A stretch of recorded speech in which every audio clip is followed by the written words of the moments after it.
Jó napot, Budapest!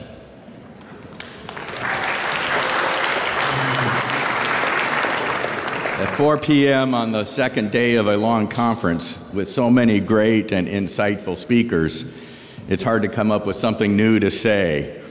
I feel a little bit like Elizabeth Taylor's seventh husband. I know what is expected of me, but I'm not sure I can make it interesting.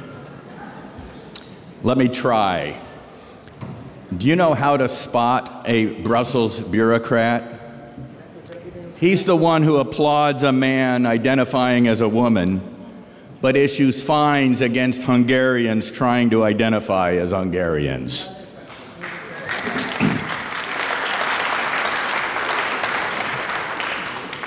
I think Prime Minister Viktor Orban can relate to that, huh? I'm particularly honored to participate in this conference as you seek to keep Hungary free and prosperous and religious. St. Stephen 1,000 years ago, when he ushered in the last millennium. I owe my own education to Hungary. My undergraduate university is the University of Dallas, founded in 1957 by a group of Hungarian Cistercian monks who fled after the Soviet tanks rolled through your country in 1956. I also owe my current job to Hungary. Peter Schramm, the co-founder and first president of the Claremont Institute, was Hungarian. And we had many wonderful stories that he would share with us, always over good beer. Hungary has always been at the forefront of freedom.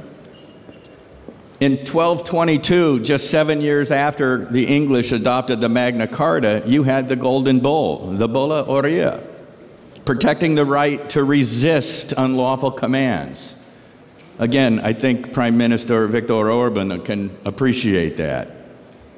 But also at the forefront of protecting Western civilization. In 1241, the Mongol invasion that devastated your country, but you did not stop, you repelled it, and you rebuilt. Your alliance with Poland several centuries later helped break the siege of Vienna and repel the Ottoman invasion in 1683. That collaboration is similar to the collaboration between United States President Ronald Reagan and British Prime Minister Margaret Thatcher and Pope John Paul II that brought down the Soviet Empire and ended its subjugation of the peoples of Hungary and others in Central and Eastern Europe. It's marked by the wonderful statue of President Reagan staring down the Soviet War Memorial in Liberty Square. If those visiting Budapest haven't seen it, I encourage you to do so.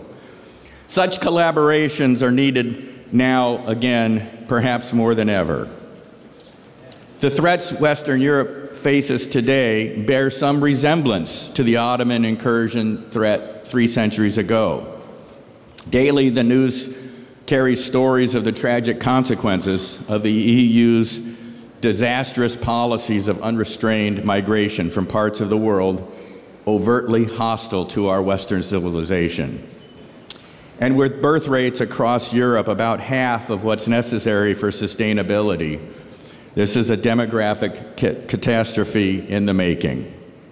Hungary, and particularly Viktor Orban, are to be applauded for adapting pro-family policies that have reversed that trend here from 1.2 just 20 years ago to 1.6 or more now. Keep getting there, keep getting there. This is astounding. But there is, in my view,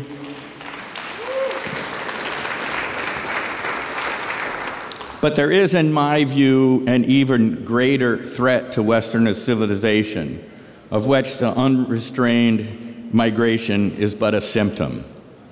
There is an authoritarianism afoot in both East and West, similar to that which was prevalent under the old Soviet Union. It is an authoritarianism increasingly global in its reach that seeks to stifle dissent, cancel elections, even criminalize political opposition. I should know, as I've been a target of such lawfare authoritarianism in the United States for the past 4 years, ever since I dared to represent Donald Trump in his challenges to illegality in the 2020 election. And just to give you a sense of what they try to do, I've spent more than $1.6 million That's about 570 million Hungarian forint in the 4 years trying to defend myself against this lawfare attacks.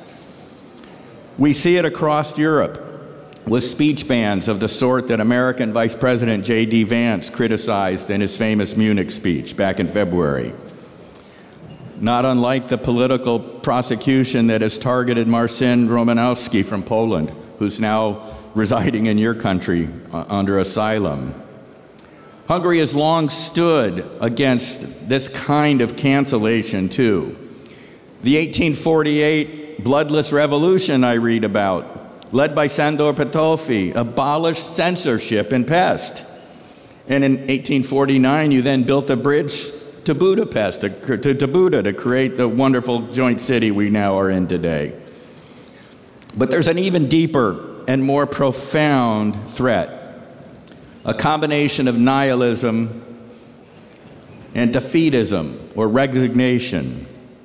Too many in Western Europe no longer believe in the extraordinary advances that Western civilization has brought to humanity. In their view, no society is better than any other. So how dare we defend ours? There's nothing in it worth defending. This is a cancer spreading from Western Europe eastward, more dangerous than the military threats that you have faced down in your history. And it is a threat that military might alone cannot conquer. To defeat it requires a resurgence of family and freedom and faith in democratic institutions, faith in the common sense of the ordinary people to govern themselves, faith above all in God, in His mercy and in His glory. That's a faith that is particularly lacking in the EU in Western Europe now. Hungary is poised to play a critical role and is already playing a critical role in defeating these threats to Western civilization. Allies like Karol Nawrocki in Poland, keep your fingers crossed for Sunday.